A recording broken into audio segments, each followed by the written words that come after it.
خدا تعالیٰ کے بابرکت اور جلالی نام میں آپ تمام دیکھنے اور سننے والوں کی خدمت میں پادری ساجد احمد سراج کا سلام پہنچے۔ ناظرین، کامیاب لوگ سمجھتے ہیں کہ دنیا میں 3 قسم کے لوگ پائے جاتے ہیں۔ ایک وہ جو صرف خواب دیکھتے ہیں اور وہ چاہتے ہیں کہ چیزیں ان کے لیے ہو جائیں لیکن انہیں کچھ نہ کرنا پڑے۔ They simply want it to happen. کل کریں گے، اگلے مہینے کریں گے، پیسے ہوں گے تو کریں گے، موسم اچھا ہوگا تو کریں گے۔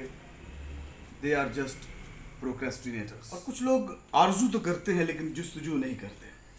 وہ ساری زندگی کسی معجزے کے چکر میں رہتے ہیں۔ They just want it would happen. اور کچھ لوگ زندگی میں کچھ کر گزرنے کے لیے ہمیشہ تیار رہتے ہیں بلکہ بے چین رہتے ہیں۔ وہ خواب دیکھتے ہیں، وہ آرزو کرتے ہیں اور جستجو کرتے ہیں، and finally make it happen, اور کر گزرتے ہیں۔ جی ہاں دوستو، دنیا میں 3 قسم کے لوگ پائے جاتے ہیں۔ وہ جو زندگی کی مشکلات کا سامنا کرتے ہیں، not only face the problem but go through the problem, مقابلہ کرتے ہیں اور کر گزرتے ہیں، میک اٹ ہیپن۔ وہ جنہیں زندگی کا ہر کام مشکل ہی نہیں بلکہ ناممکن دکھائی دیتا ہے، جو حالات اور دوسروں کو کوستے رہتے ہیں، اور وہ لوگ جو ہمیشہ دوسروں کے دستے نگر رہتے ہیں کیونکہ وہ دوسروں کے ہاتھوں کی طرف دیکھتے رہتے ہیں۔ وہ توقع کرتے ہیں کہ دوسرے لوگ ان کی مدد کریں اور ان کی سپورٹ کریں اور ان کی ضرورتوں کو پورا کریں۔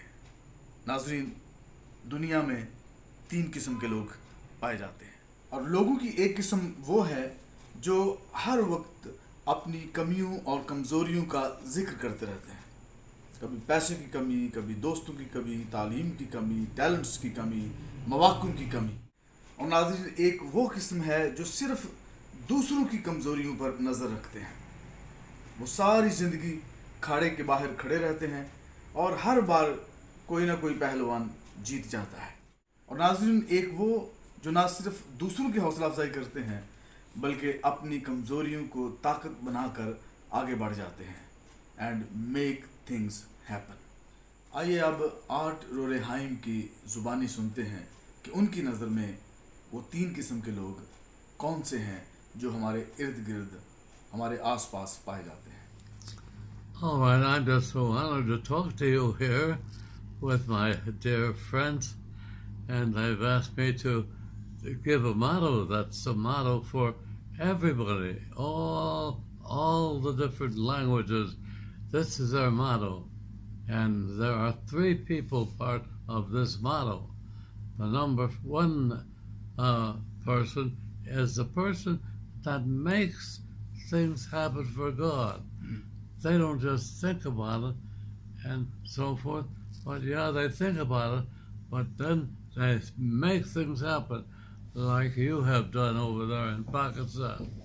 I'm so proud of you because you make things happen for God.